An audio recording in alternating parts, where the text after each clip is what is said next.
and welcome to This Is Why We Fight. I'm Jo. And I'm Jordan. I hope you're well. Hello. And welcome to Walden Radio, if that's where you're listening. Indeed, I almost forgot, which is hilarious considering we were just talking about it.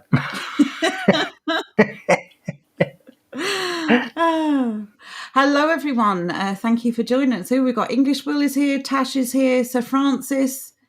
Oh, Europa News. I know, he's always Seen here. you in ages. Yeah. I know, normally he just comes on and he harasses you to talk to the man with the sexy voice. I don't know why. Oh, wow. My stepdad's not mean is here. Jonathan is here. Philomena's here. Steve is here. Good evening, Steve. Andrew is here. Dam is here. Blood and Braces, sir. Good evening to you. Oh, it's very good to see you all. Welcome to the stream. Johnny Not Powell is here. Okay. Show us more bees. Good evening, Zan. Good to have you on board.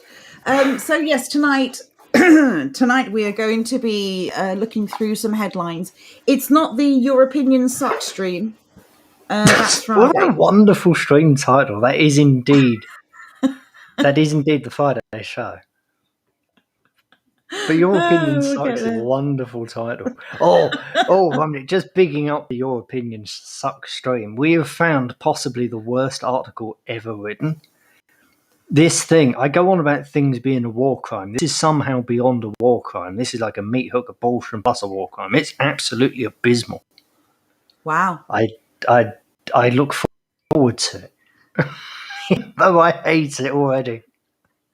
It's definitely going to get the it's going to stir up the blood. Let's just put it that way. But their opinion sucks, and we're going to explain why.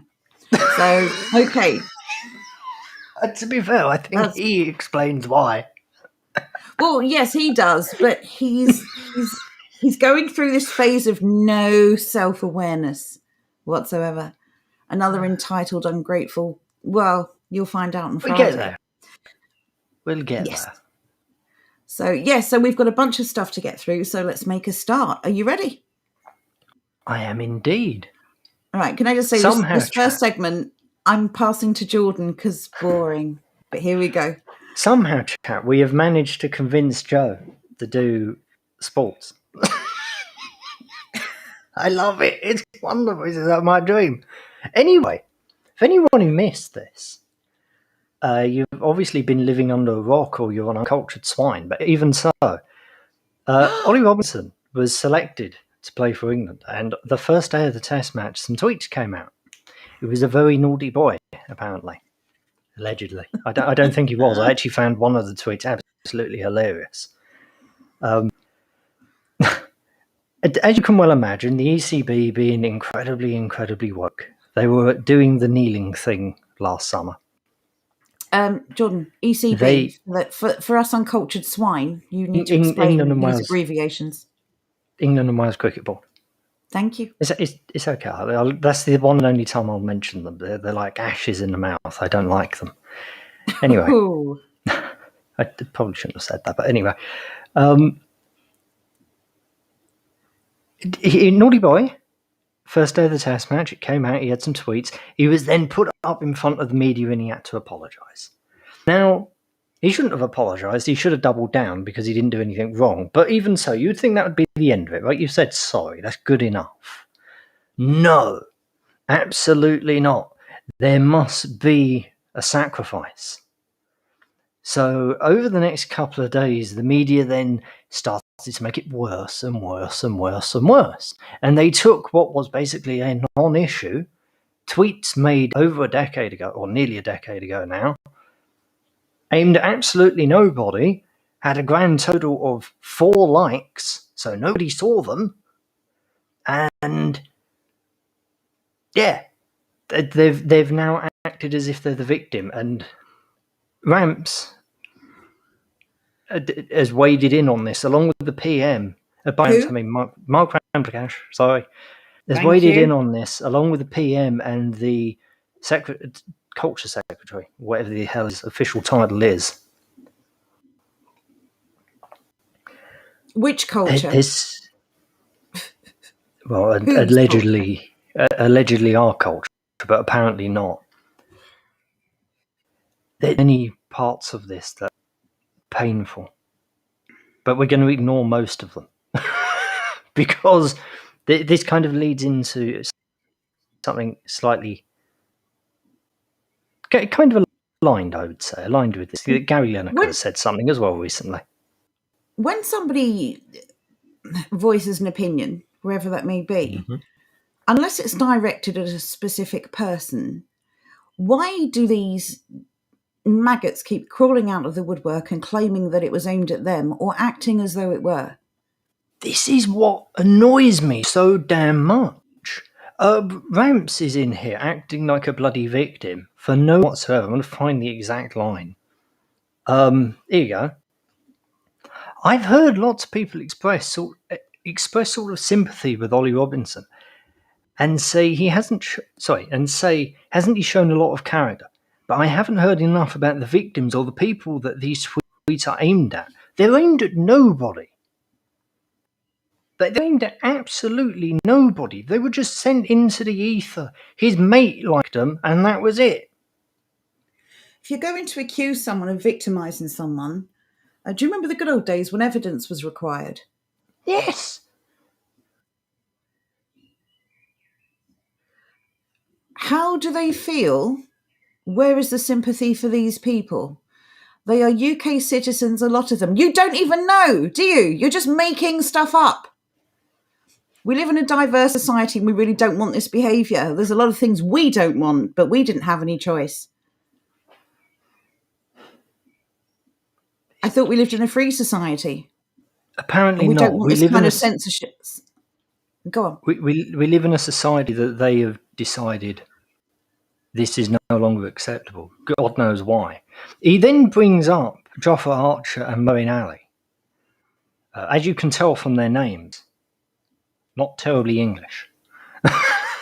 Why exactly he thinks this would have been a pretty toxic place if Archer or Ali were in the same team, I don't know. That is just stirring the pot.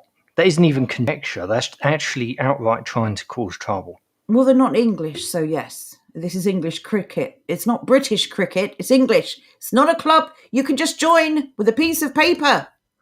Although technically it is because of birth certificate. But there's more to it than that. And you know it and we know it.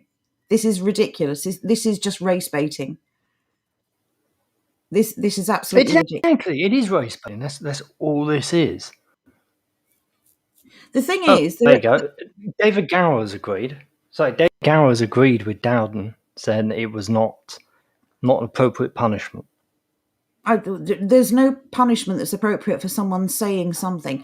A couple of people have asked, what did he say? Do you recall any of the tweets? I'm assuming they're yes, gone. One of them...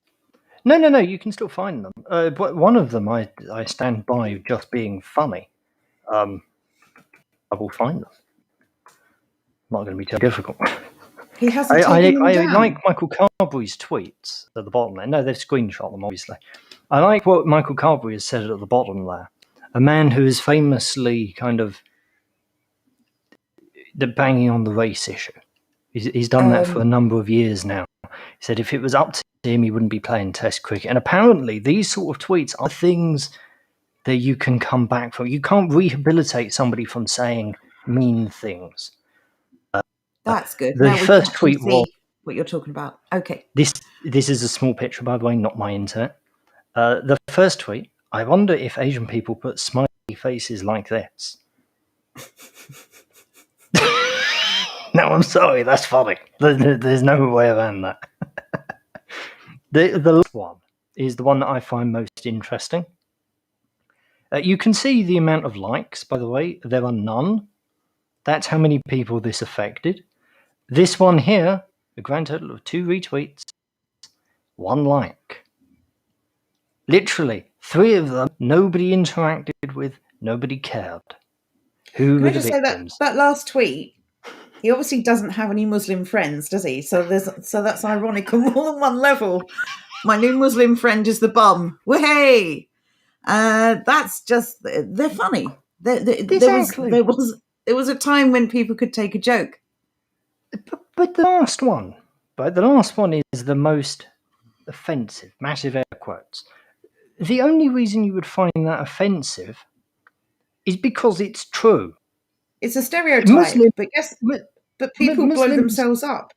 Muslims have a tendency of spontaneously combusting around other people.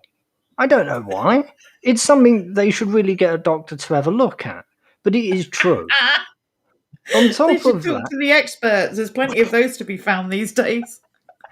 on top of that, if I remember rightly, I may be wrong, correct me if I am, please. Up until like 2017, there had been 4,000 odd suicide bombs. All but one of them were Muslim. So if you've got something which has a very clear pattern, i.e., 99.9997% of suicide bombers are Muslim, pretty fair to say that if you find that offensive, it's because you acknowledge they have an issue. That their issue is they spontaneously combust. The fact that they've gone sort of outrage mining back to 2012 shows that this is a targeted attack on him. If we wanted to show the other side of this, there are plenty of tweets I could pull off of Twitter talking about us being murdered in front of our children, that we should be wiped out, that we should be eradicated, that we are a stain on the earth, and various other things that collectivize all people with pale skin. The reality is, these people are idiots when they post them. Every single person who's done this, the ones that I've just mentioned, they get to just apologise and move on, and it's forgotten, if they're ever held to account. Exactly. I mean, this man wasn't inciting anything. He was making a few jokes, a few edgy jokes. There are people actively calling for us to be murdered. And there's nothing. There's tumbleweeds. Crickets. Isn't it interesting? The pun. This is kind of why I want to bring this up, because I find it kind of interesting. We're down to judge from the perspective of people of colour and women for a moment. He might have a half chance of working this out. He then goes on to say, once again, here is a white middle-class male taking hold of the wrong end of the stick. Why is it they can't look at it from our perspective? Rather than their perspective, which is irrelevant, here is a white English lad who made some jokes, they're all attacking him. Why can't they see it from his perspective of he was making some jokes? And unlike them, we're not precious little snowflakes. So those sort of jokes are acceptable to us. Why can't they understand that?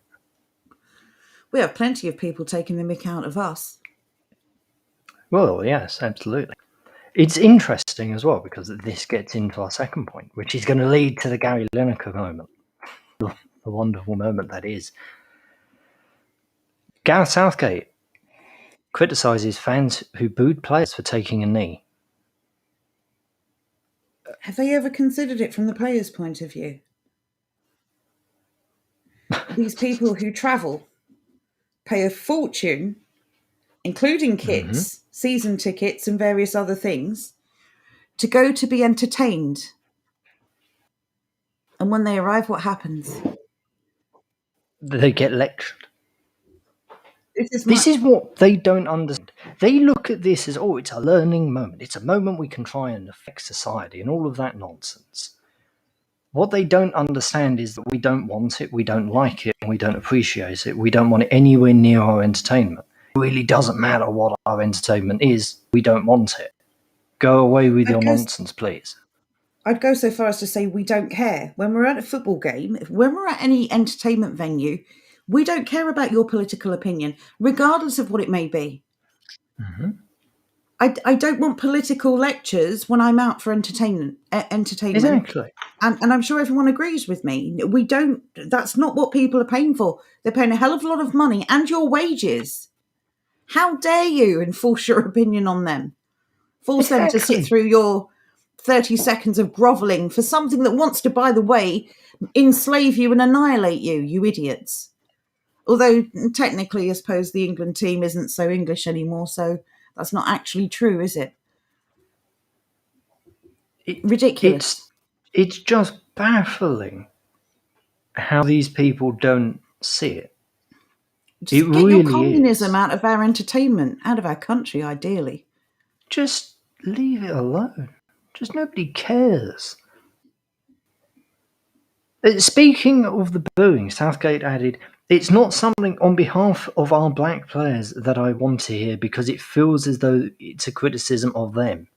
No, it's not a criticism of them. It's a criticism of the FA ramming this down our throat. We don't like it. And Well, when it you see probably something is. you don't like, I agree with blood and braces. Dead on, mate. Poppy's banned, but taking the knee. That's fine. Yeah, you can't Completely celebrate the correct. sacrifice of European men and women who gave their lives to keep us free. But you can essentially, because that's what it's become now, immortalize and idolize a criminal who died of a drug overdose, nothing to do with us or our country, and it's going to be forced on you. And I would argue that maybe some of the players are are being judged because it's weak. Who takes the knee? Of course, I saw last week. I don't know who it was. I don't do football. Sorry, that's not my sport. But an ex-England player came out and said that when there's a penalty, I hear sound. Stop that. Sorry about that. Luckily, you couldn't hear it, but I could. As I was saying, You're just talking to yourself like a mental person. it was It's really all good. weird. As I was saying, last week I saw an ex-England player come out and said, when a player misses a penalty, I just hope it isn't a black player because I know the abuse they're going to get afterwards. It's like, players get abused for missed penalties. Whether they're black or not is completely irrelevant. They get it. Like, I know a lot of people, women included, who spend an awful lot of time giving the referee and various players a lot of grief this is why for Joe does losing She's the that game. woman. It doesn't matter what colour they are. I will say though that I am personally affronted by the fact that the English team seems to be minority English.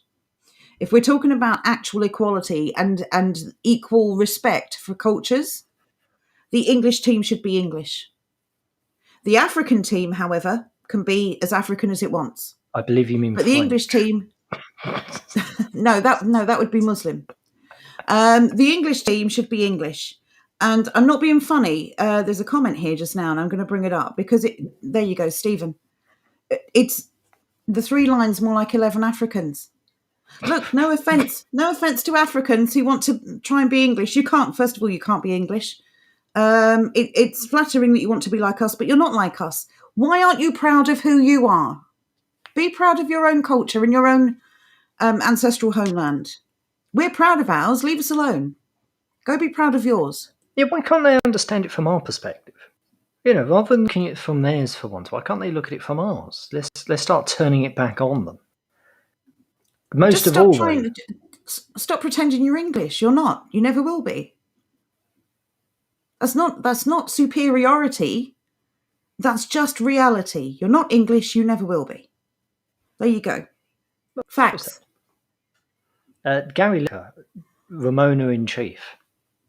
There's possibly become one of the most obnoxious people in sport. I do have another sport-related thing, and then we're going off of sport just because it's so incredibly good.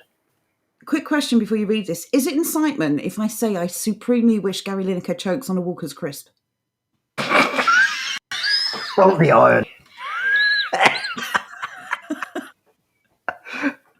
Anyway, carry on. Sorry. That was hilarious. One second. I'm just getting another tweet because it's funny.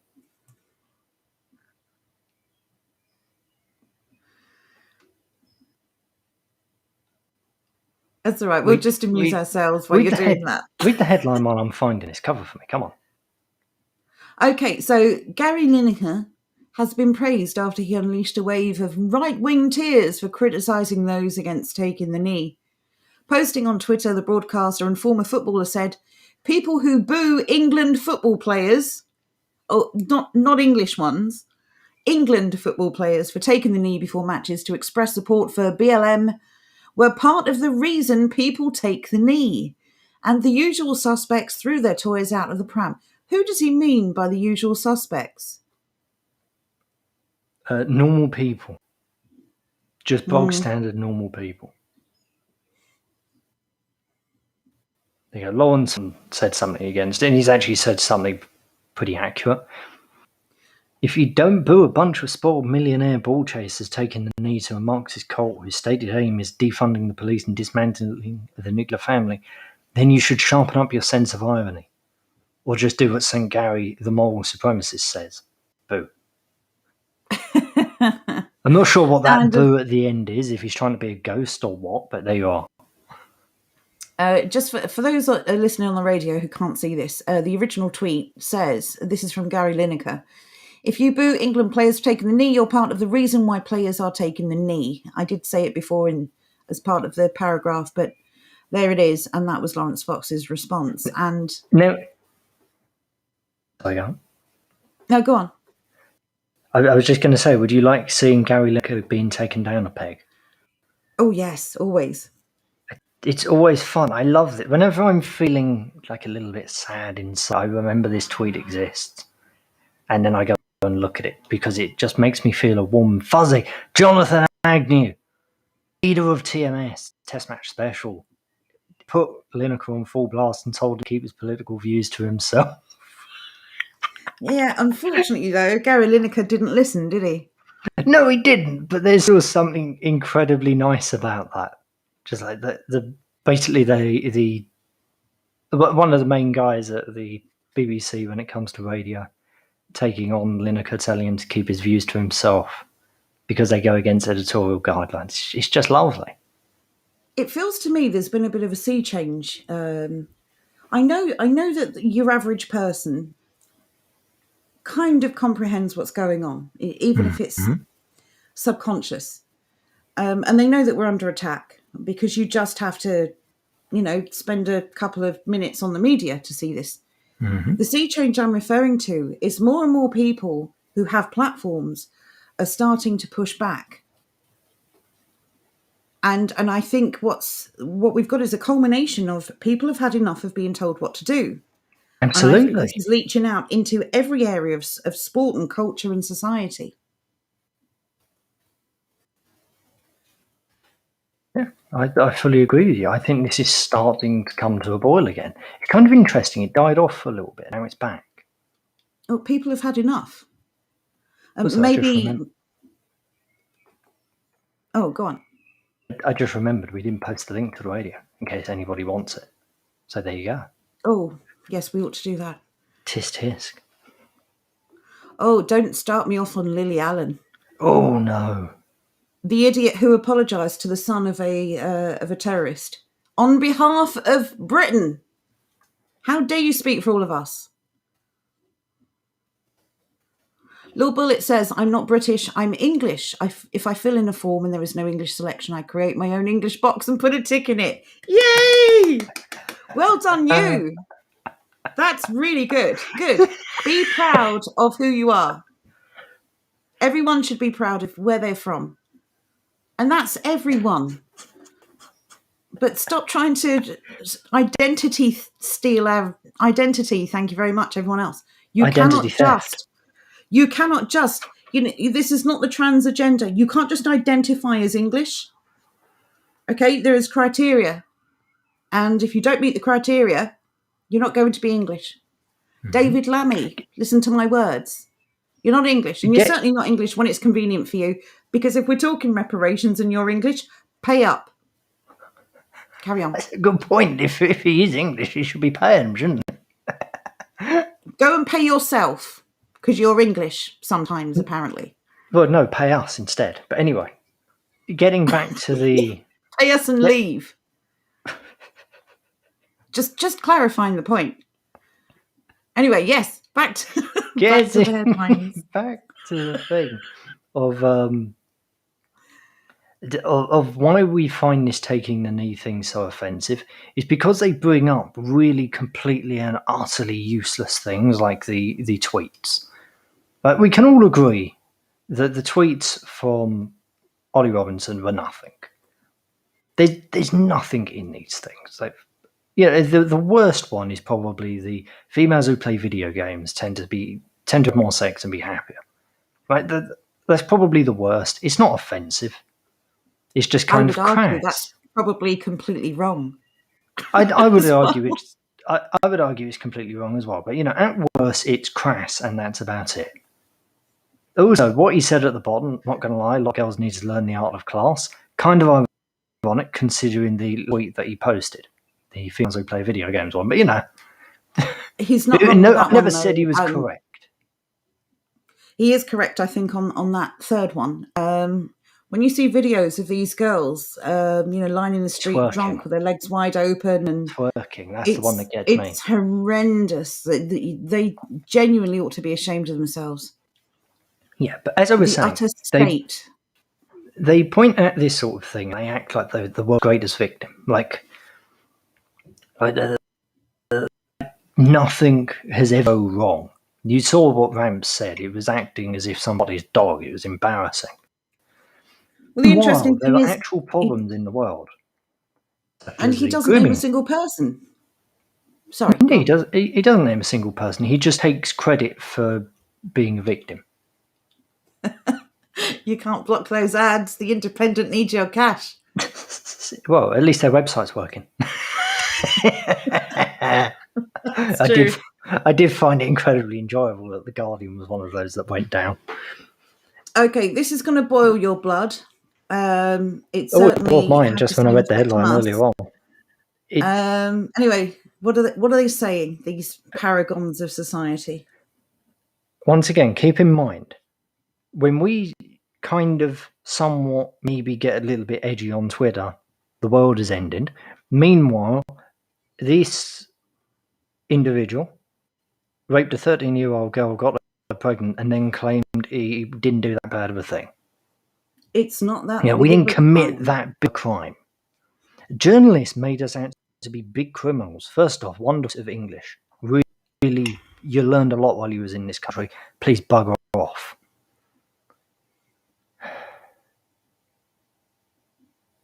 The interesting this is the sort of thing that we up with. This is what we don't like.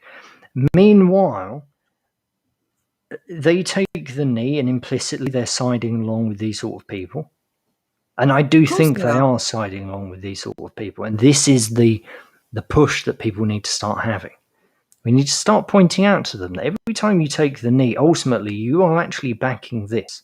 Because while you're taking the knee over completely nonsensical nonsense points, you're missing actual crimes that are going on and the very, very serious crimes that are being committed against us. So I agree with Barn Door. Ejected into space. Yes, please. Let's get some sort of massive space catapult.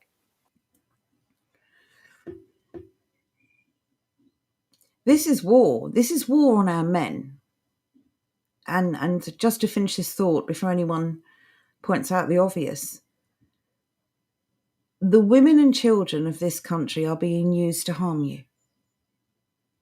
We are cannon fodder. We are, what's that phrase? I can't think of the phrase, but they're using us. They're using us to destroy everything.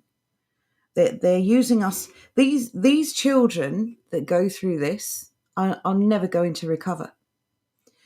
And unfortunately, people are very firm in their beliefs about what they will and won't accept.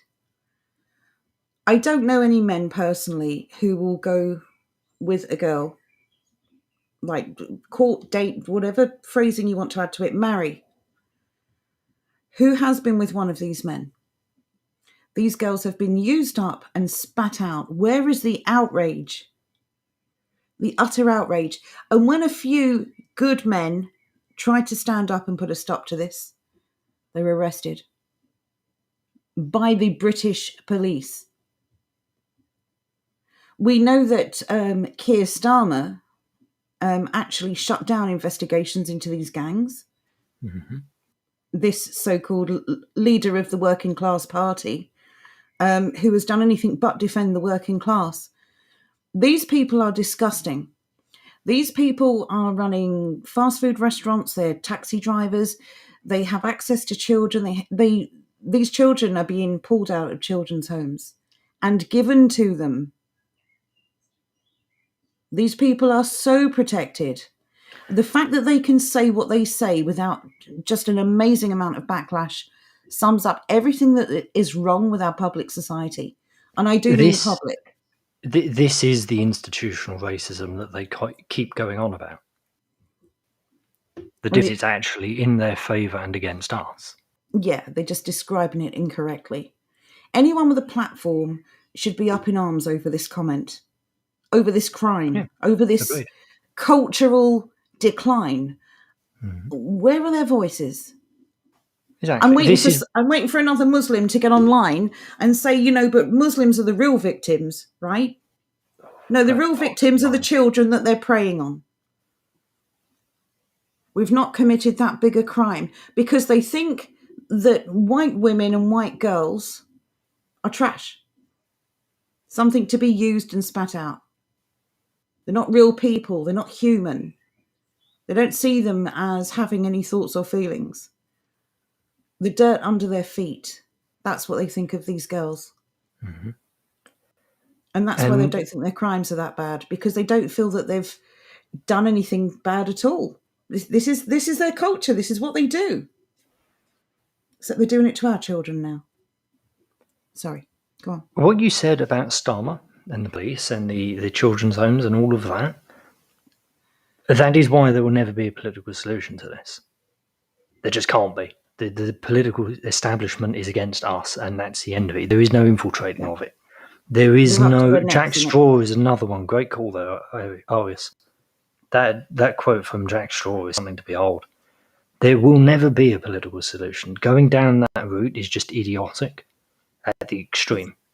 It's a waste of time. While we focus on this one solution that will never happen, we've missed so many opportunities to actually make something change in our favour for a change. Exactly. The only solution out of this is coming together, building communities. That's the escape. That's how we do this. Anything else is just a pipe dream. It's also the prevention, because if these children had been raised in communities, they would not be put in homes in the first place. Mm-hmm. In communities of old, if the parents were engaging in stupid stuff like, I don't know, neglecting their children so they could get high or something, the community would take them to one side and give them a stern talking to. It would stop. If we had real communities, we'd be looking out for our own children and each other's. The number of children in homes, these are not orphans. Hmm. I don't know that people really understand the scale of the problem. These aren't orphans. These are children whose parents have neglected them. Yeah, and unlike in the olden days, when parents neglected children, the child would just kind of... They'd still remain at home, fine, but they'd just hang around their community. Nowadays, they don't have that. That is something that a community can bring, even when children don't have the best parents. Make no mistake about it, we're not going to just instantly flick a switch and everyone's going to be wonderful. The past was an awful place. There were awful parents 200 years ago, just like there will be in 200 years' time. It doesn't matter. There were awful parents. What matters, though, is the community infrastructure that we have in place and how we help them. Being taken away from the community and sent to a children's home, that's not the answer. That is... That sort of thing always was the very, very, very last chance. That was when everything else in society failed. And today, that's the default. When there's a problem, send the child away.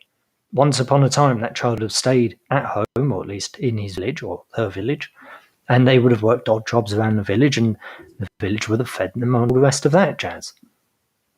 And the reality is, a lot of these parents that are just falling down, this wouldn't be happening if they had community. There would be interventions, there would be support. Maybe these children would have stayed with their families if everyone kind of helped out. There'd be more hope, which is I think a lot of the problem. When you look at places that have drug problems and what have you, they're typically the same sort of mold. They're typically industrial towns that had their industry taken away and now people get jobs. People can't make money. They can't go anywhere. They can't do anything. They can't build themselves up. They're stuck. And they're broken emotionally, so they turn to things like drinking drugs. They're trying to Exactly. escape reality because reality is awful. Exactly. And while obviously their first responsibility is to their children, I do understand how people can become so demoralized that they get caught up in this downward spiral. But again, community would prevent this. Or at least it would prevent it in some cases, because I feel if people had support and a proper support network, a lot of these downward spirals would just not reach the point where children are removed from families. But don't you understand? Not again. Don't you understand, Joe? That isn't the problem. The problem is we're just fed up and demoralised by migrants crossing the bloody channel. That's what's actually getting us down. All Yeah, Priti Patel on the pulse of the nation again.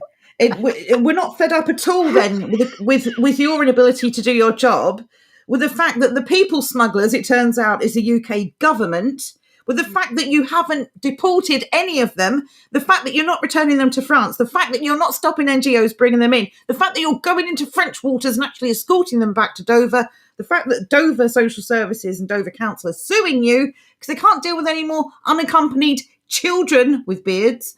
And last but not least, your name is Patel. You should not be in charge of the borders for England. I'm done. Do you know what's amazing? She has possibly the easiest job in the nation. All you need to do, love, basically, I'll explain her job. I'll explain her job to her so she understands. All you need to do, love, you need to make the police do their job, which is a novel concept, I know. They don't typically like to do that, but you need to make them do their job, and then you need to send a boat out into the channel. Now, believe it or not, historically, we've had a pretty decent navy. Not terribly difficult to go and get one of the bloody boats, send them out into the channel, and tell them to unleash fury, the likes of which mankind has scarcely seen, onto anything that comes near our bloody shore that isn't meant to be there. Just do that. It's not difficult. I could do it. Give me that job. It would be wonderful. No. Give me that job, please. Please. Give me the job and I will lead the ship myself. I will be on deck. I will be right at the front. I will be doing that thing that the geezer in the Titanic did. I'll be doing the Leonardo DiCaprio thing out on front. With a joyous smile, may I add. Also, a very serious face. She's obviously very stressed. Maybe she needs another holiday in Israel like last time.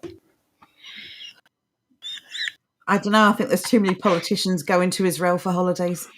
I don't know. She looks like she needs a bit, to be honest with you. She's getting a bit pale. Look around the neck. Anyway. The public apparently is fed up and demoralised by the number of migrants. The Home Secretary's comments came an hour after it was confirmed a toddler whose body washed up on the Norwegian coast was that of a boy who died while his family was trying to reach the UK for France last year. Simple solution, don't try and break into our country. We have a sea. Not only do we have a sea around us, unlike most nations in the world, we have a remarkably angry sea. If you get into the British water, it will try and kill you. It's not like when you try and cross the Med likes you. The Med wants to feed you and make you happy. The North Sea despises you and wants you dead. That's why we haven't been invaded terribly often. You know what else we have? A global pandemic, allegedly. Why are our borders open? If there was ever going to be a scenario in which our borders were closed, surely this would be it. This would absolutely be it. There's literally no example, no circumstance in which they will ever close the borders. The government, the UK government, is receiving funding via a credit system based on the number of people paying tax in this country, or the number of people able to work in this country. The borders will never close because UK Inc. has to keep on keeping on. Never going to close. The added bonus of demoralising the nation, increasing crime of all kinds, that really is just a bonus for them. I'm so tired of this. Now Priti goes on to say cheekily that she wants social media to censor these videos that people like Steve Laws are filming because she claims it's glamorizing illegal migration. No, it's because you know that we're holding you to account. Her job, if I sold people shoes that snap their toes off and then I came out and made a statement, people are fed up with shoes that snap their toes off, you'd all think I was mental. I thought you'd be Dolce & Gabbana, to be honest. It's mad. She's literally complaining about her lack of ability to do her own job. But she's somehow the victim. Oh, I'm with the people. Do your job, love, or get out. Yeah, once again, I've not said this totally before. difficult. If the UK government were a private company, every single person there would be sacked for being incompetent. Unfit for purpose. It's ridiculous. Absolutely ridiculous. Talking of being unfit for purpose, you mentioned crime there. Do you show our dear friend, the mayor and saviour of London? Okay. I may have made this fat again. I do apologise. I do not know how to convert these videos without stretching them. Is everyone ready? Oh, Let's go. One minute before you go. Chat. Just prepare yourself, right? Just remember to calm down a little bit and remember that this man is actually just an idiot or a psychopath. Either one. I'm gonna go with option B. I'm going with option B as well. You may think he's an idiot. Once you've watched this, you kind of realise, maybe it's the latter. Anyway, carry on. Okay, here we go. Enjoy.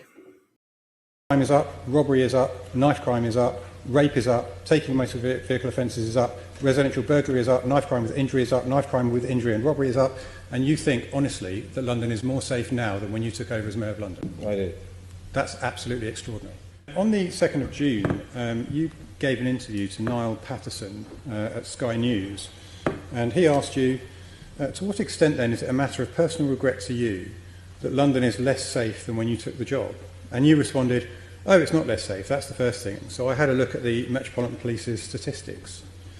And in 2015-16, for example, there were 21,361 robberies recorded. Last year, there were 35,216, which is an increase of 65%. In that light, Mr. Mayor, do you think the state in London is not less safe than when you took over was an honest thing to say? I do. And you do? Pick it. That's extraordinary. I'm very happy to have a discussion on what the definition of robbery is, actually. So another statistic for you then, which is a Metropolitan Police statistic. In 2015-16, there were 9,704 recorded knife crimes, and last year there were 15,003, which is an increase of 55%. Do you think that stating that London is not less safe than when you took over was an honest thing to say? I think we are safer. I think I'll give you one example where you can measure success in relation to the progress we're making to deal with terrorism. Big I'll ask you about there. terrorism. Another statistic, Mr. Mayor. In 15-16, there were 1,804 gun crimes, according to the Metropolitan Police.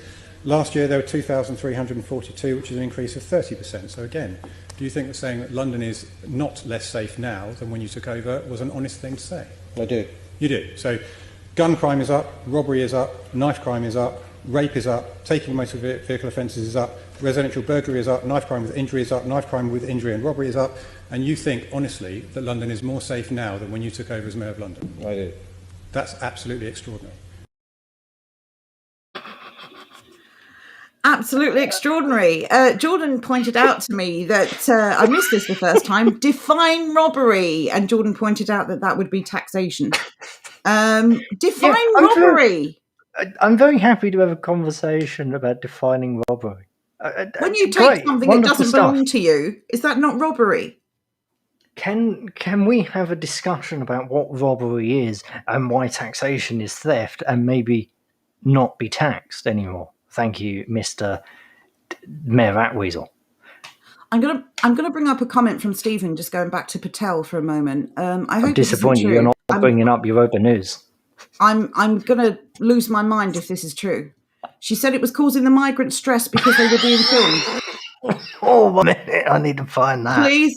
Please tell me that's not true. I'm honestly, I'm gonna have an aneurysm. Oh my, please let that be true. Please let that be true. I need to find it. quickly puts out migrant stress.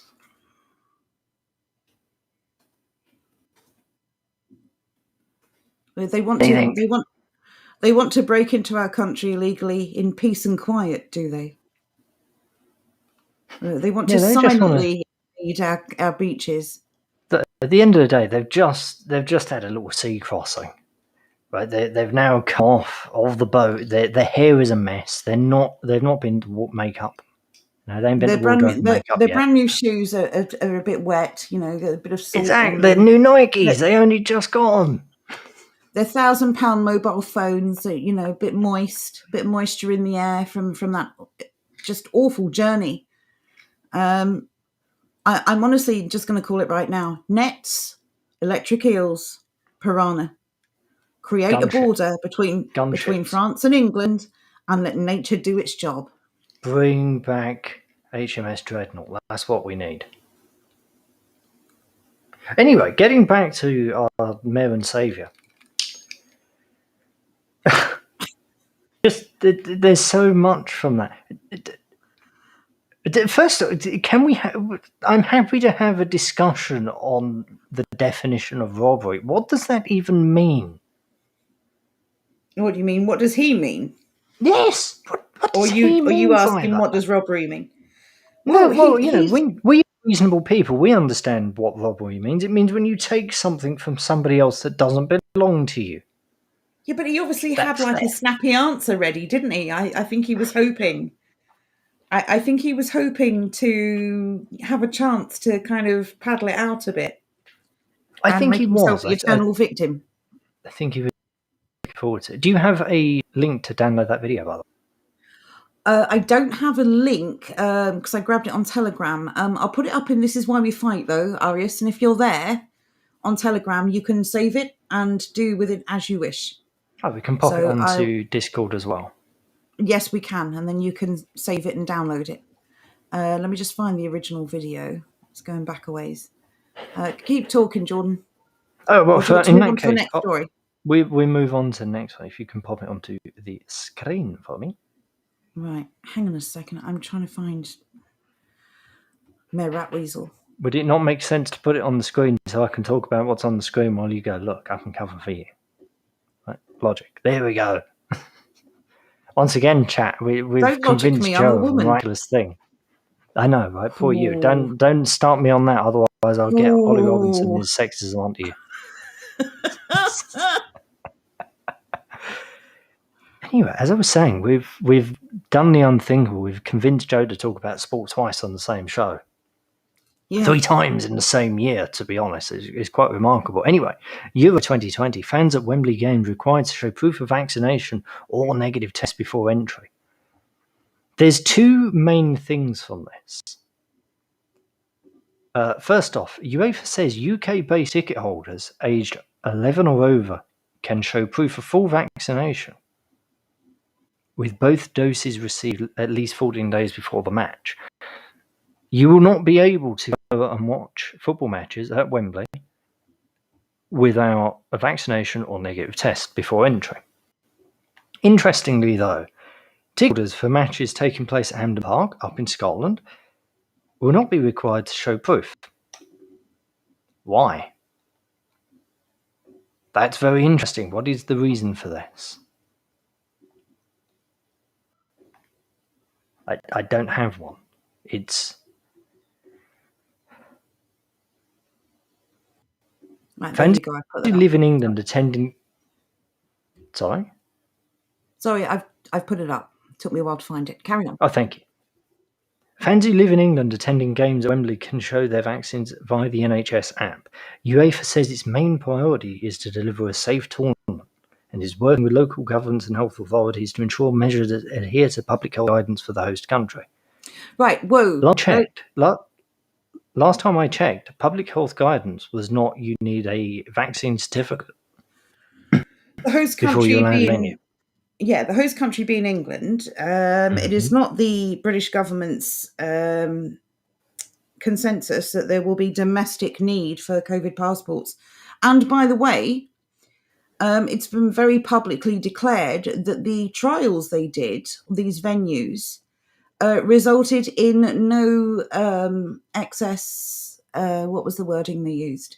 No excess cases. No extra no cases. excess- That was it. No extra cases, right. So basically, they've already tested the fact that indoor venues can go ahead because there is no risk of spreading COVID.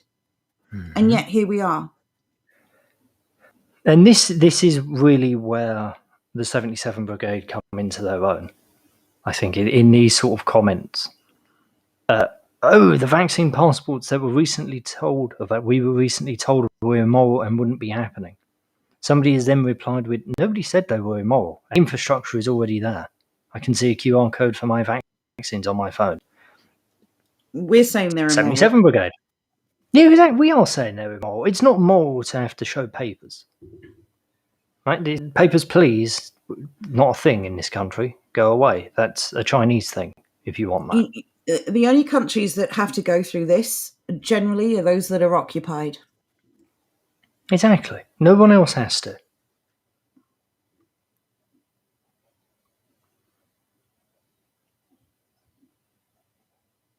Oh, look, I agree with Richard here. Well said. So these people will need to show negative tests before hopping onto a tube train full of God knows what.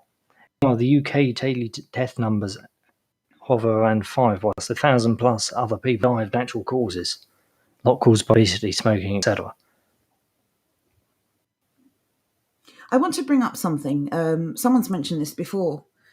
If people like us do not trust what's going on, do not trust the messengers, the companies making these trial drugs, do not trust what's in them, do not trust the fact that they have zero liability if anything goes wrong, do not trust the fact that in previous cases they have lied and manipulated data. Mm-hmm. We're not the people having tests, I would assume. Mm-hmm. So where are they getting these cases from? They've rolled out the vaccines to most of the country now who want them, right? Adults. Adults. I would imagine the entire country that actually wants them have already had them, or will be getting them in the coming days. But I'm saying every adult in the country has been offered a vaccine now. Mm-hmm. Correct. That wants to have it, right? Mm-hmm. So the people who have been vaccinated, are they the ones having the tests? Where are they getting this test information from? Where are they getting this case information from? If everyone who wants the vaccine has had it, and everyone who doesn't want the vaccine is certainly not going to go and have a test, where are these cases coming from? Either they're making up the figures, or people who've had the vaccine are also having positive tests. Mm-hmm. What else could it But be? why would you have a test if you've had the vaccine? No, I suppose you've bought into it enough. Who knows? Well, I don't actually understand these people at all. I've seen comments on social media where people have been ill after having the vaccine and are asking people, I think I'm going to have a test because I think I've got COVID. That reminds me. I went through Bedfordshire over the weekend. Bedfordshire County Council can go put one where the sun doesn't shine. Their advertising campaign for COVID: make testing a part of your daily routine. Or, sorry, not daily, just a part of your routine. I added daily. That was incorrect. Just unbelievable. It is. Make part of your routine. Can I just say, there's a couple of comments in the chat. We're going out live to platforms that have a very limited perception of reality. Mm-hmm. So those of you who are telling me it's not something or it is, I already know. I promise. We just can't say it. We have to be reasonable. Sorry. If the channel gets shut down, then we can't get the message out to anyone. Essentially, that's what we're doing here. Everyone, you have to toe the line, play the game. Knows. Yeah, everyone who knows, and we're quoting them in this case. We're quoting them. I do agree with you. It's not what is being said. I'm being very careful here. Language is important. I do delicately agree with poke the around. comments. I do agree with the comments. It's not the thing, and it isn't doing the thing. But when they say it and we're quoting them, it is. If you get what I mean. Okay, carry on. This comment here, both of these actually, this little segment, is why I wanted to bring this up. When I first saw the article, I thought, okay, yeah, we'll cover that. When I read this, I was absolutely mandatory we had to cover this. The first person says, what was their name? Pete. Good English name. Pete. I like Pete. Remind me, when did they say they had no plans to introduce a vaccine passport? And then a To name answer that I that, by can't the way, says, was about 3 weeks ago. was it that long? I thought it was last week. But anyway, Oh, as far maybe as I two. know, UEFA isn't an organ of the British state, so your comment neither here nor there. Both of these are really, really interesting for two different reasons. We're going to start with the unpronounceable name. UEFA isn't an organ of the British state. You're entirely correct. In that case, what gives them the right, especially considering they don't own the venue either, what gives them the right to tell our citizens what they must do? It's nothing to do with them. They're not a government organisation. They are a foreign entity. What gives a foreign entity the right to dictate to any citizen in any nation what they must do? It's completely and utterly absurd. That Not that we're alone sticking should up raise for flags. exactly. Not that we're sticking up for UK Gov Inc. But the fact is, these people are stepping way above their pay grade here. Exactly. This is nothing to do with them. They can go put that where the sun doesn't shine, along with Bedfordshire Council. The first part of this, though, was also bloody interesting because this St. Joe and I have banged on about quite a lot. Remind me, when did they last say they had no plans to introduce the vaccine passport thing? This is what they continuously do. They say they're not going to do it, and then they're going to get private entities, such as UEFA, to say you've got to do it. We saw that last with the pub. Do you remember, Joe, when they said that the pub was only doing it because if they didn't, they'd get fined about $5,000? Yes. This is what they do. This is why they're so bloody clever and sneaky. They say they're not going to make it mandatory, and then they fine everybody if they don't play the game appropriately. Plus all the social pressure as well. I mean, there is no way they can't win this if companies are doing their bidding. The reason why we're in such a mess is because we've done it to ourselves, by and large. You know, for every company that enforces things like mask mandates or COVID passports, these are individuals that run these companies, that these managers and these owners. We do it to each other and we do it to ourselves. And we have to stop. I agree with that. Go on. Sorry. I was going to say, I agree with what Andrew said. Surely this falls foul of anti-discrimination laws. What I think they're doing to get around this is... Private company. No. It's not the private company. It's this word here. All. This all word is going to become a problem for us. Because what they're going to say is you have to have proof of vaccination, which we don't want, and they can't force us to have, or a negative test. Well, a test, even though it's invasive, is not... It's not the same as a vaccination. It's not fundamentally... Like, you can choose not to have it. You can choose not to have the vaccine as well. I think that all thing is what they're going to do to get around it. They're going to say, we're not forcing you to do anything, really. We just want you to take a test. Why won't you take a test? Vastly different to... You have a choice. You have the choice not to come if you won't do either of those things. The problem we've got, of course, is that the tests, the data on the tests are flawed. And we know that many tests have come back positive when they absolutely should not. We also don't know what's on the tests. If we're talking about trust, I don't trust the UK government to build a chocolate teapot at this point. But I'm telling you now, people are trusting them with these things. They're trusting them. Why would you trust them? Look at the state we're in. This is the government we trust. This is a system that we trust. Talking of trusting, Go and stick something in your body. I'm sure it'll be fine. Talking of casting, this has been boiling for a relatively long while now. I think over 2 years this has been on. Johnson & Johnson, flipping heck, the Independent, please go away. Not so independent if you need those ads so much. No, if you're constantly bothering me to support you, how about no? As I was saying, Johnson & Johnson, one of the vaccine manufacturers, must pay $1.2 billion to women who claim baby powder caused cancer.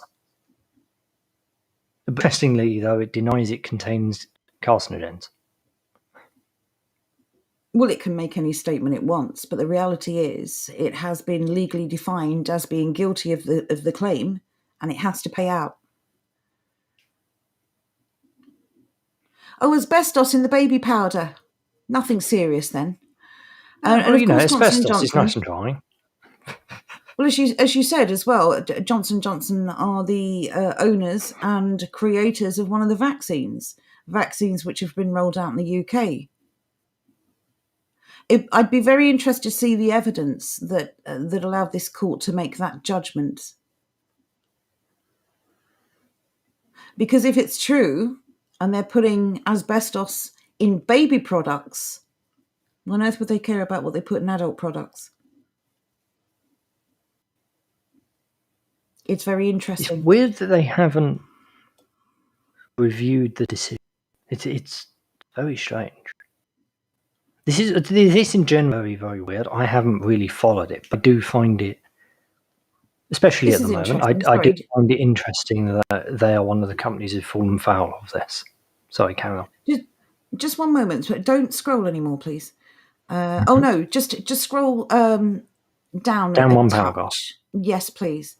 The drug maker announced in a securities filing in February that it had set aside $3.9 billion in litigation expenses primarily associated with talc-related reserves and certain settlements. They knew in February they were guilty. Why would you set aside that money for a settlement? 25,000 lawsuits.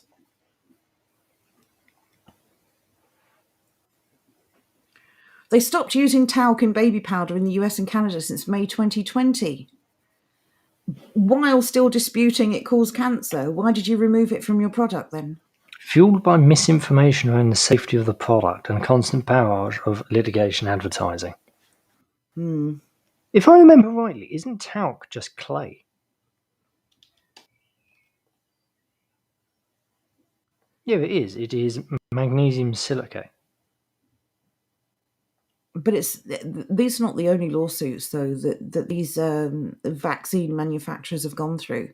I highly advise, again, everyone to please just do some basic research on the history of these companies and genuinely ask yourself, would you trust anything they produce, regardless of who is telling you to take it? Ridiculous. Then there is our dear friend, Peter Stringfellow lookalike extraordinaire, Tony Blair. I didn't know it was possible for this man to become more hateful, but he did it. Forget more hateful. I didn't realise it was possible for this man to become even more rodent than usual. Time to distinguish between those who have had and not had a vaccine, says Tony Blair. Makes no sense at all to treat those who have who have had a vaccine the same as those who have not, says the former PM. This is when he's not looking like Peter Stringfellow. This comes to him like a normal human being now. Why do we care what Tony Blair has to say? Again, as messengers go, he is a terrible choice. There are lots of people who would ignore his message purely because it's him, and they just despise him. The ex-Labour leader also described the NHS app that proves somebody is vaccinated as inadequate. His remarks come in response to a new report by the Tony Blair Institute for Global Change, which says vaccine status matters. Oh, bloody, this is the new Black Lives Matter. Oh, God. And the health passes can allow citizens to prove their status in a secure, privacy-preserving way. Kind of amusing considering this was the man whose government who constantly left information on the tube. It happened at least 3 times, I remember. I know I keep going on about this, but it was, even as a child, it was remarkable. How on earth do you lose secret government information? I vaguely remember one of them being in one of the red boxes that the minister carries around. Like, it's a serious bloody thing. How on earth do you lose that on the tube? Even as a child, I thought you were an absolute moron to do that. I don't understand at all how these people can behave the way they do, honestly. I truly don't understand it. I'd like to be that much of a psychopath. I don't get it. Neither does he. Do you want to show the tweet? I'm just saving. There's one last thing I want to share. Ooh, by the way.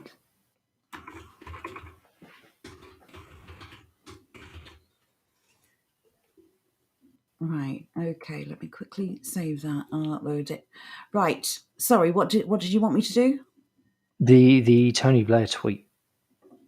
Oh yes. Right. Let me quickly download that. There we go. Right. So He's back. That hairline just keeps getting higher and higher. Yeah, it's starting to look a bit bad, isn't it? So the Tony Blair Institute says our teams are now embedded in governments around the world, helping them to keep their people safe during this pandemic, not just in respect of COVID-19 itself, but also the political and economic collateral damage that you've caused. What was the political and economic collateral damage of the Iraq War, Mr. Blair? Would you like to fill us in on that? How did that go? What was the collateral damage for that? Weapons of mass destruction is the answer. Whatever the question is, weapons of mass destruction is the answer. Right, Blair? You lying scumbag. This is why I can't work out why this person is constantly put in the media suddenly. It started a little bit around the Scottish referendum. He popped his head up. It started a little bit more around Brexit. Since this COVID nonsense, he's been in the news almost every other day. It's incredible. It really is. But the fact that he's saying his teams are now embedded in governments around the world, embedded, that's not normal language. No, not at all. Or supporting, or I don't know, embedded? I don't know. Embedded, they do this on purpose. Just quickly, I want to bring up a comment from Arius, who says, imagine if we all took best advice and we were super fit. The poor pharmaceutical companies would have no one to sell their products to. Absolutely. If you can find a natural remedy for anything, do not take the drugs. They're paid to dish out these drugs to keep us in this state of zombie-like apathy. If you can find a natural remedy for something, please, please, please try it. Okay. Anyway, let me take this down because you wanted to put the next story up, didn't you? Indeed, Mousecat mentioned this, and we had this lined up already. Okay. So it was good timing. This here is from our dear friends, as you can see, the Bill and Melinda Gates Foundation. They have donated some money to Tony Blair Institute for Change. The purpose is to support the design and operation of a multi-sector implementation unit in the office of the President for Burkina Faso.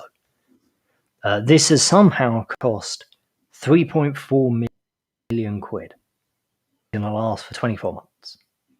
So there you are. That is the connection between Tony Blair and Bill and Melinda Gates. So by extension, then you could say that the Bill and Melinda Gates Foundation is also embedded in world governments because nobody gets the grant of that amount without conditions attached. Indeed. Just like And the when the conditions EU was... attached, Go on, sorry. I was going to say, the conditions attached there are going to be exactly like with the EU, whereby if you took money off of them, you then couldn't criticise them. Like the BBC. Hmm. I remember someone having an argument about this when someone said, but the EU are funding the BBC. They said, yeah, but it's a tiny amount. Like, well, okay, then it's never mind. They were still never criticising the EU because they were taking kickbacks from them. Hmm. When people make donations to your project, your company, your foundation, your whatever, there's usually some kind of condition attached to it. Where our money comes from. Yeah, mainly the taxpayer. But have a look at this. Top donors in 2019-2020. We have NORAD, for some reason. The USA International Development, for some reason. Norwegian Ministry of Foreign Affairs. Why? Why would Norway give a British state broadcaster money? If I was Norwegian, I would be extremely annoyed at this, and rightfully so. This is Oh, absurd. I'm sorry. Is this the BBC? Yes! I was looking through the chat. I missed that. I thought this was... No, right, okay. Sorry, for the radio, I will get into this habit. We are now looking at the BBC Media Action, where our money comes from.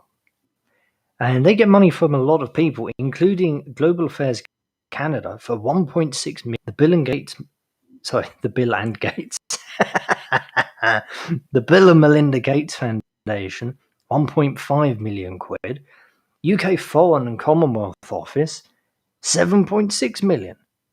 Now, if nothing else, why is the government funding the government?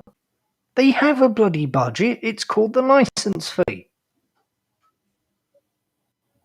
Well, it just goes to show, doesn't it, that they are not unbiased and they are not impartial because they serve many, many masters here. Including the European Union, which is what Andrew just pointed out. It does explain a lot. I fully agree, mate. That's rather amazing. So the government This is also funding just the the top BBC. 10.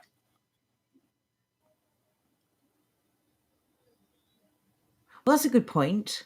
Can you find the others? It won't be I don't listed know. there, will it? No, it won't be, but it is very interesting. BBC funding. I'm more concerned with the United Nations, to be honest. Yeah, I'm concerned about all of it. Once again, mate, if you take money from these people, you can't criticise them. This is why they can't criticise the European Union, because they take money from them. Terms and conditions of funding is you aren't allowed to criticise the European Union. This is well known. This is established. It will be exactly the same as these people, including the Foreign Office. I'm trying to think, what sort of controversies have the Foreign Office gone through recently? I don't know if there've really been any. I can't remember if there has been. I don't actually think there's been any recently. So, at least none that I can really think of. It would be interesting to know if they were pulling punches. No, who am I kidding? They'd be pulling punches anyway because they're all part of the same team, regardless if they've got money in it or not. Yeah, see, Will gets it. No, Ed, why the hell am I paying for the BBC? Yeah, look, you can't escape the licence fee, mate. Hey, Will, that's how we feel.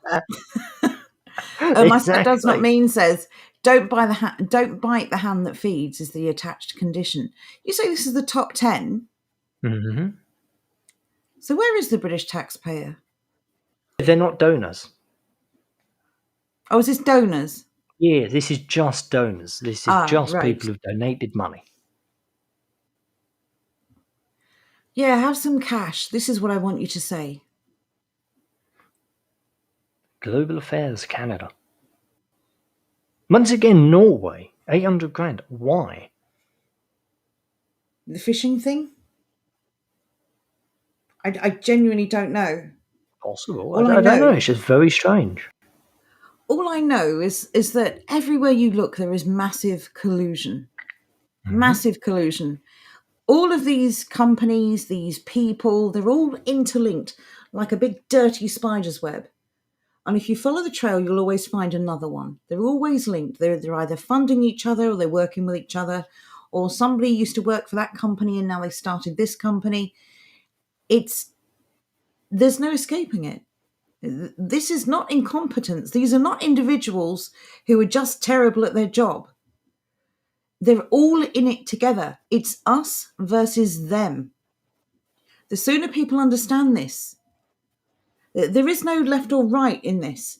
They are trying to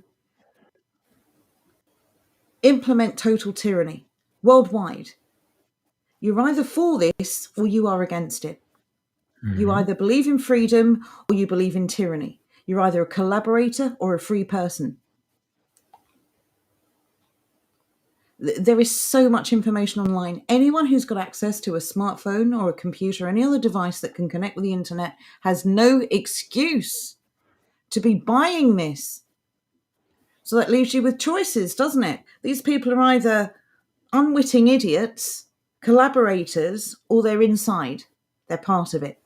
Like, as Jordan mentioned, the 77th Brigade and various other subversive organisations set up by the UK government to pretend to be people like us, to try and manipulate the conversation, force the narrative, lead us in a certain direction.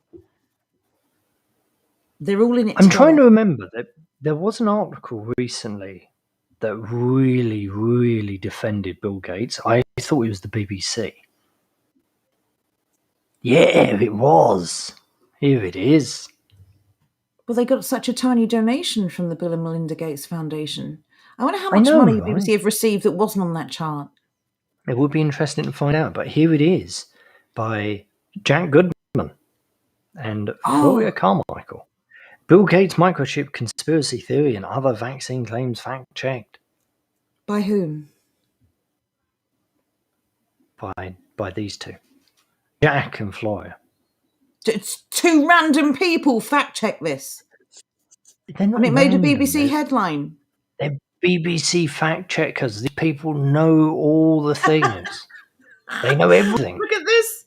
We found no evidence to support these claims. The Bill and Melinda Gates Foundation told the BBC the claim was false. Well, there you go. Case closed, job done. They've investigated themselves and found themselves to be innocent. It's ridiculous. No evidence. There's loads of evidence. What are you talking about? Well, 1 minute. Let's allegedly. Okay, I've allegedly seen it. There you go. Much better.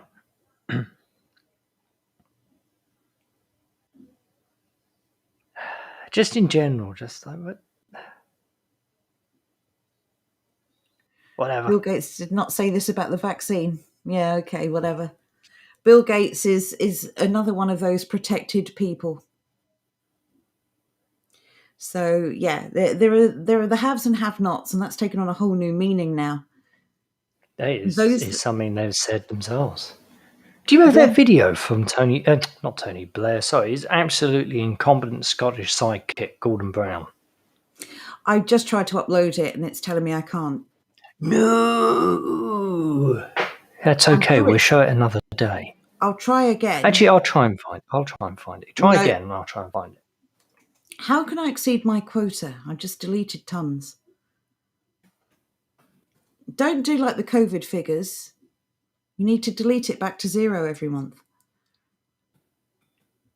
We're going to find this anyway. It's such a good video, and just these empty, black, soulless, like shark eyes.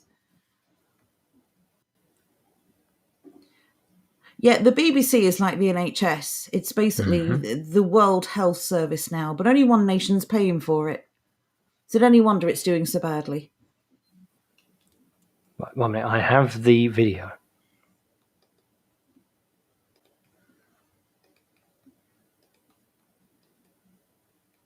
Don't pop it on yet. I'm going to find the appropriate part. 1 sec. Oh, how long is the original?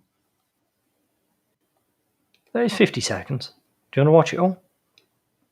Yeah, go on. May as well. Okay, well, there you go. Pop it on screen. Yes, Daffyd, that's the one. Are you ready? Yeah, let's do this. It's pretty clear that we need to vaccinate the world. We're not safe until everybody's safe, as I said. And it's an act of self-interest, it's just an act of charity. Because if the disease spreads and mutates and comes back into our country through India, Nepal, or Africa, then we all suffer. So this is something that the world has got to do together. When it comes to vaccines and people realize the benefit for the whole, but particularly also the benefit to Britain, people actually 79% want us to pay a fair share. So I think you've got to look at these overseas aid cuts and think, if you're pulling away the vaccine or the injection needle from children and adults who need vaccinated and putting their lives at risk, then that's not a good thing, and there is not public support for that. And on Friday at the G7, we will decide effectively who lives and who dies, who is to be vaccinated and is therefore safe, and who is not to be vaccinated and therefore is at risk. What a weaselly... Oh, I'm going to rage. If they're so concerned about preventing variants arriving from India, Nepal and Africa, guess what you can do? Close the borders. Very simple. Very cheap. You've already got staff just sitting twiddling their thumbs. Put them to work. Make them do something. Close the borders. As I said earlier on to Jonathan,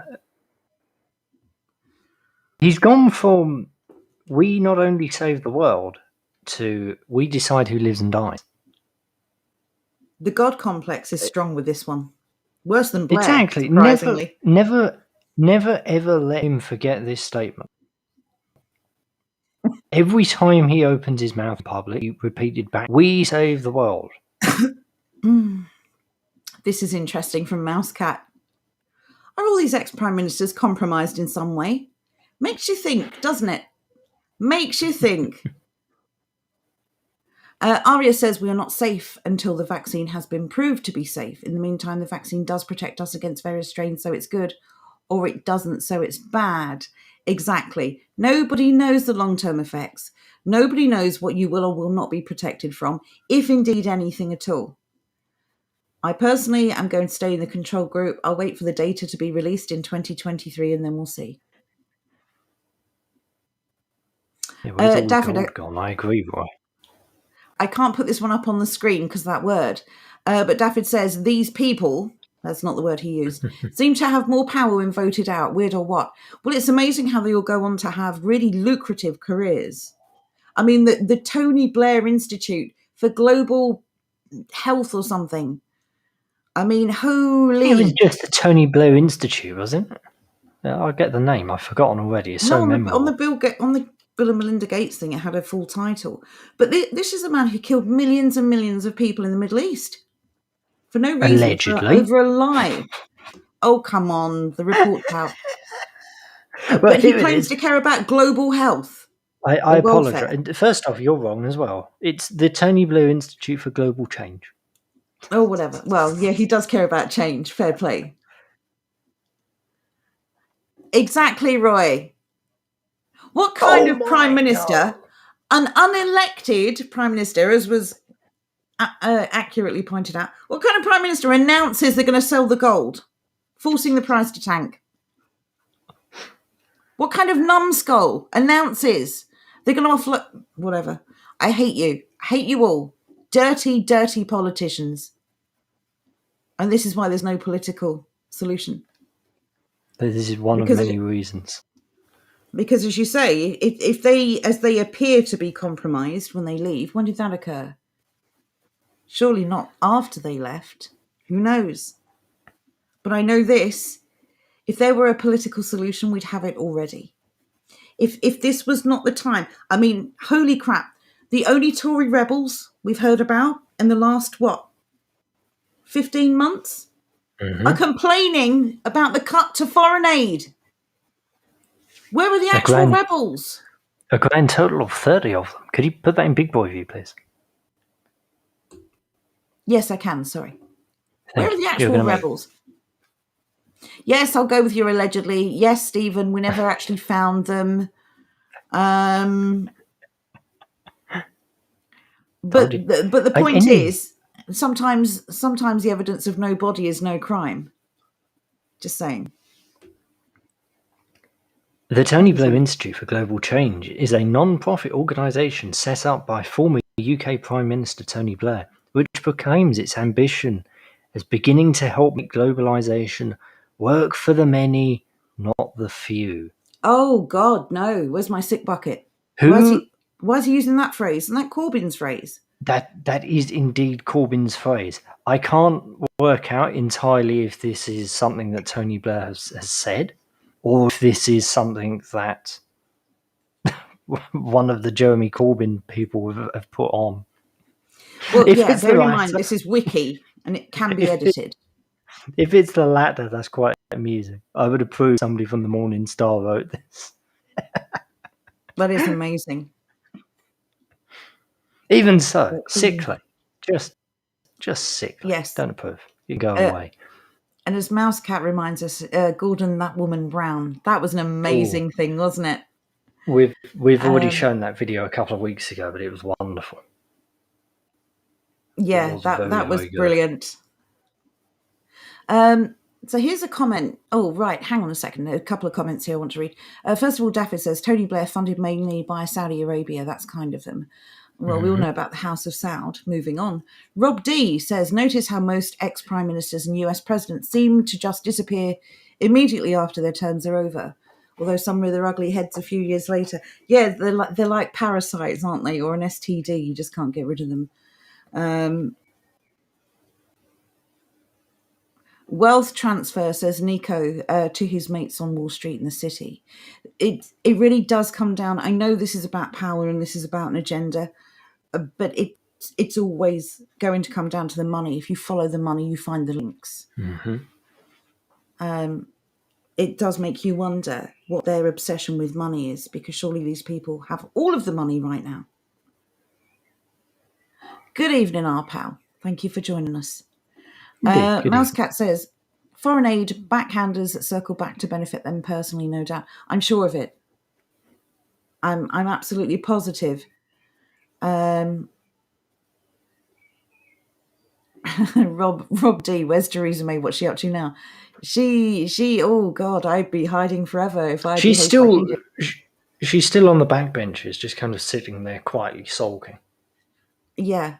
Although interestingly, she did come out a couple of days ago and say something interesting. I can't remember what it was to do with, but it was actually like reasonable. Yeah, well, because she's not PM anymore, she's probably allowed her own opinions again. Breaking news! We have breaking news. Go on. This 1 minute, I'm going to find the actual article. I've just got a message on my phone for this.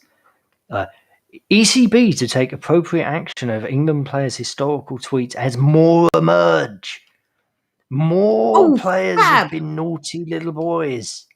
We're going to have more tweets of his. No. We're going to have more. Oh, this is absolutely glorious. It then said it was looking into reports a second England player posted historically offensive tweets. This was earlier on in the day. And then tweets by Owen Morgan, James Anderson, and Josh Butler were highlighted.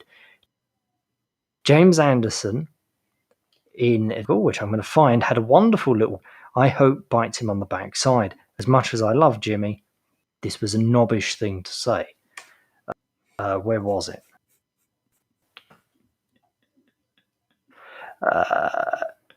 There we go. Bowler James Anderson said Robinson also apologised to his teammates after the first test and was the initial shock at the language used. He had full support of the team. Initial shock of the language used. Language and things talked about were obviously not acceptable. I want to see his historical tweet.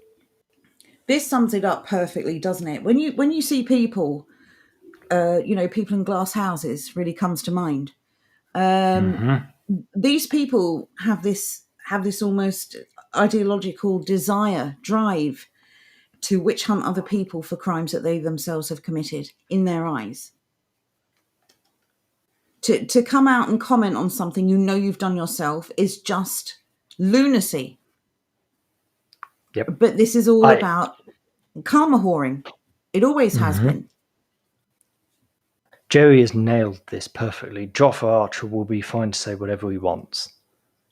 You cannot criticise Joffa Archer. After this, this is slightly more sporty than I wanted it to be, but after his debut, he had a decent first test, Joffa, and then from then on, he's basically done nothing, and he was exceptionally slow during the, I think it was his 4th and 5th test match. The media then started to criticise him, and then certain people within the media, i.e. Dean Wilson, who is of mixed descent, came out and said that people are only attacking him because he's back. It's like, no, we're attacking him because he's bowling literally 10, 15 mile an hour slower than he should be bowling. Buck up, lad. I agree with Barn Dothan would be absolutely screwed. We found Theresa May. Apparently, Break the Silence says she's at his house dancing to African bongo music. So she loves that dancing, doesn't she? She's got some moves, hasn't she? Oh, that dancing is so weird.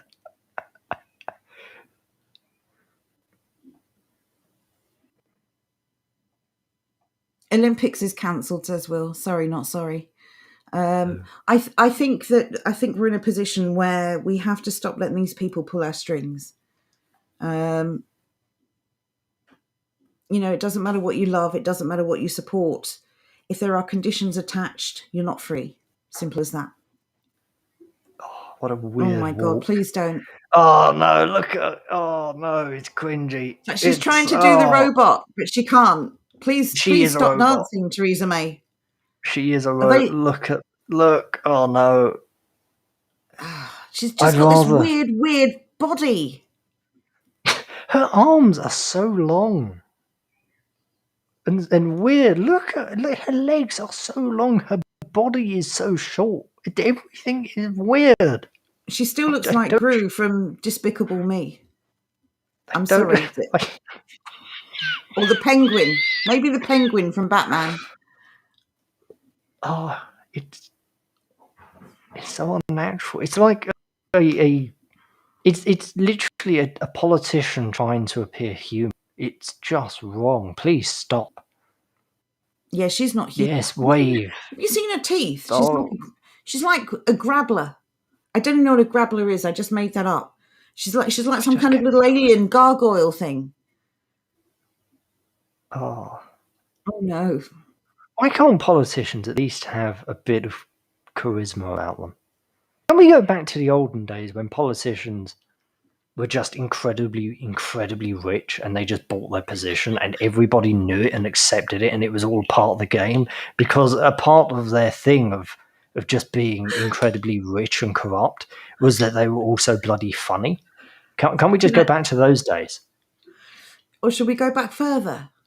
A white dress, fields of wheat, Theresa May doing the robot. No, oh God, I've traumatized myself there. Blood and Braces says she makes Peter Crouch look impressive. Tash says, to be fair, I think she did this to mock her earlier dancing. It was deserved. Oh, wow. A bit harsh. My stepdad's not mean, says it's Bigfoot. What are you gay?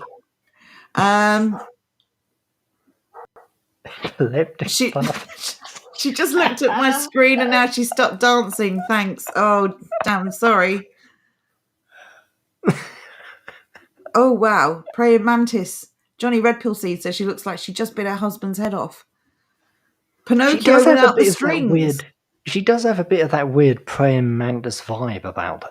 Just like really tall and weird. Do you know, she reminds me of the child catcher from Chitty Chitty Bang Bang.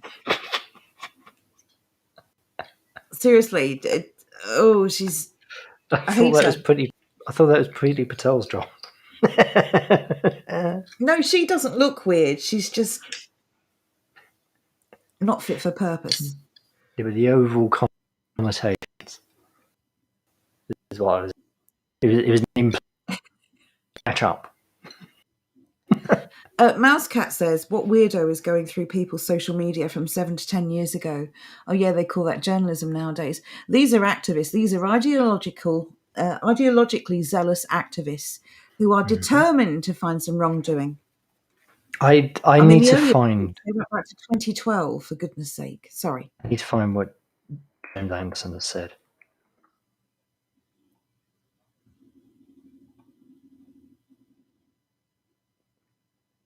Sorry, Stephen. Oh, one minute. According to The Guardian, Jimmy has said that England players feel anxious about historic tweets. Well, isn't it interesting you feel anxious about historic tweets? The only reason you'd feel anxious about them is because you've made them. And now you don't like it. You don't like that the shoe's on the other foot. A couple of days ago, you were quite content to put it into Ollie Robinson. Now it's going to be put into you. And you're not going to enjoy it as much. Well, if you all just said no, we wrote these tweets ages ago, they don't apply today, we didn't write them today, we're not apologising.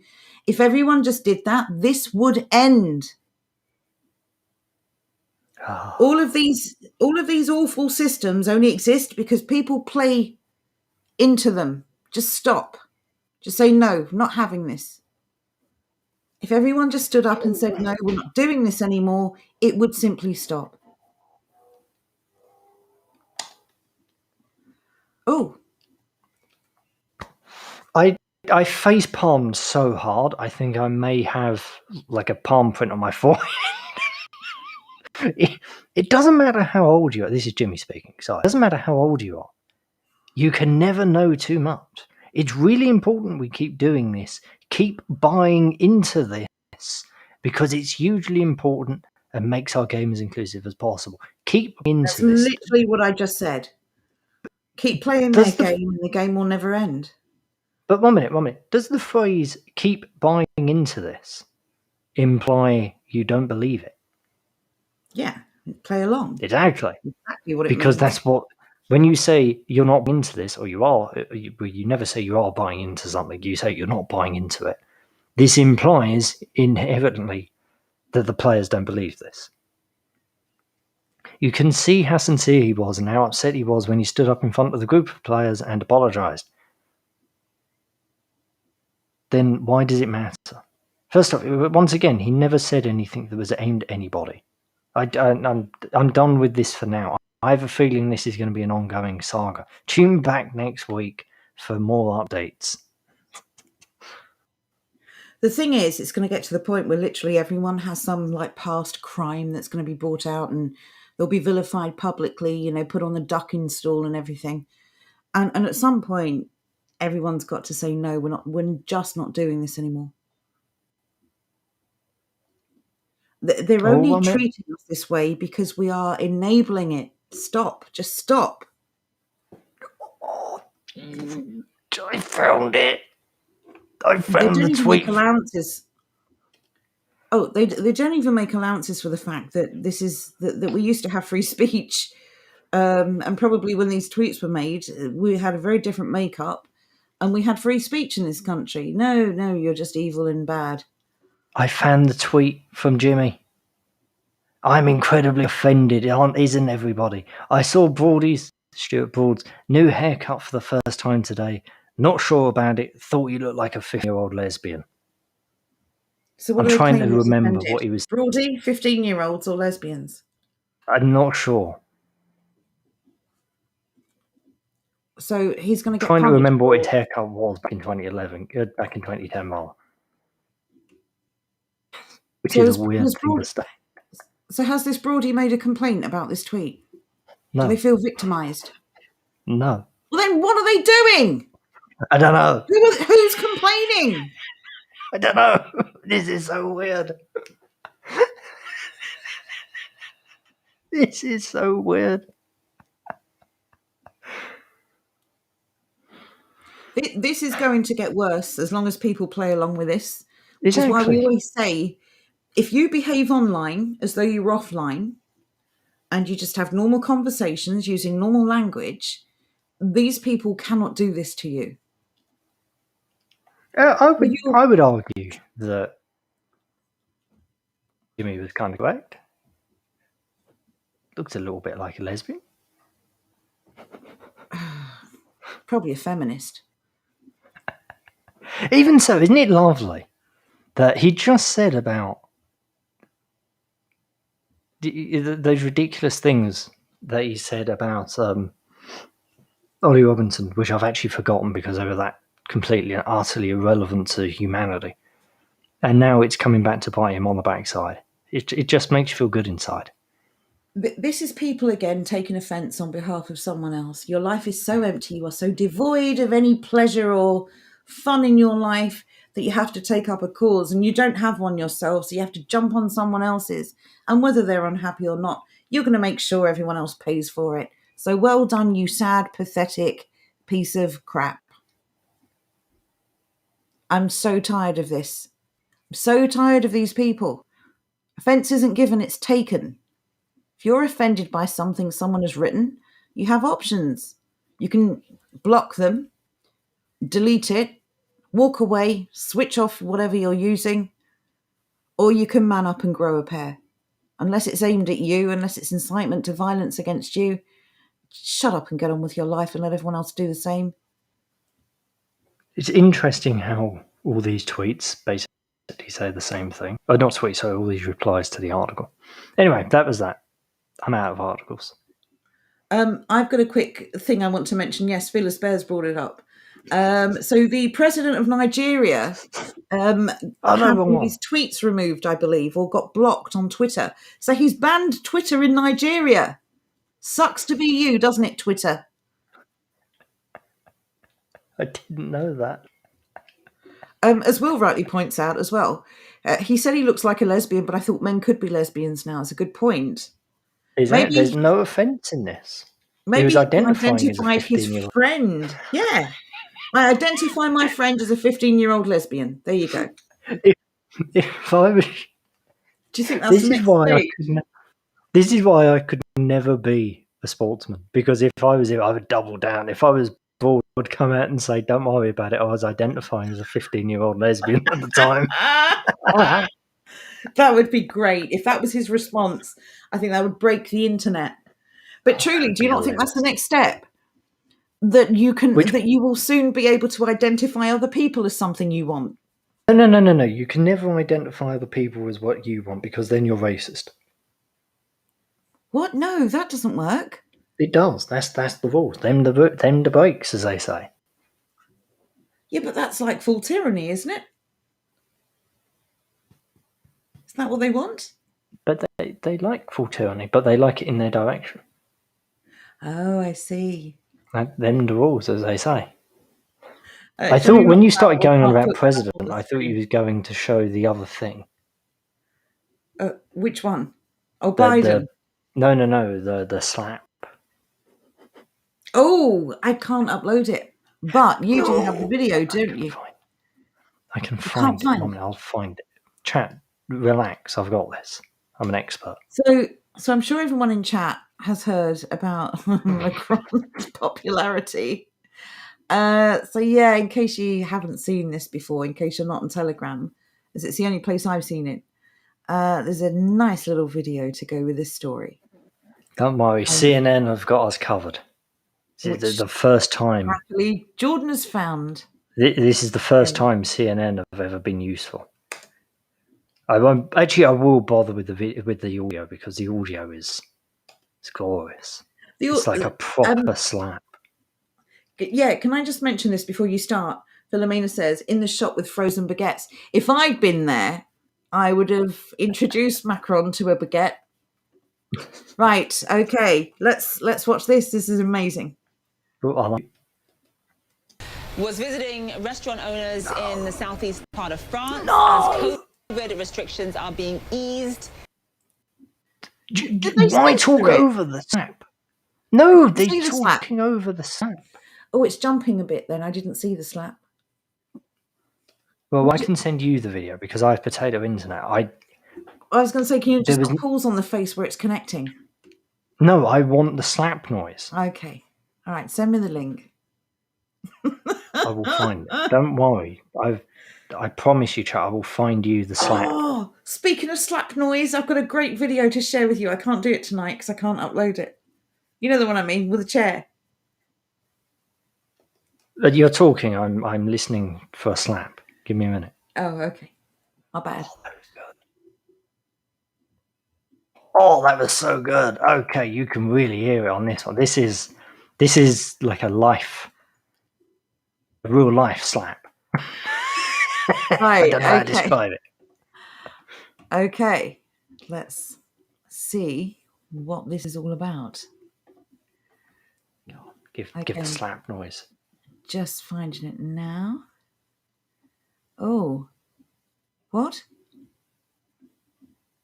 I need to give consent. Why is this all Russian, love? What do you mean, why is it Russian? It's all Russian. It's not Russian. Just play the video. What's wrong with you? It's not. It's come up with a weird thing. All right, let me try this I again. don't understand. Let me try this again. It came up with Russian. Oh, there How you go. is It loaded now. I don't know. It just came up with loads of links and they were Russian. It was very weird. Anyway, right. I Okay, don't believe let's do this. We've been hacked. Uh-oh. Right. Let me quickly find this. So share audio, tab, Macron. Okay. I hope everyone can see this. Let me know if you can. Nope. That's not come up. Oh, I haven't put it on the screen yet. That's why. Duh. Can everyone see it now? Yes, we can. Yeah. Unmute. Right. Okay. Is everyone ready? Let's do this. Oh, that's Right, put it. no there we about there. Okay, go. Allez, allez, venez là, un petit coup.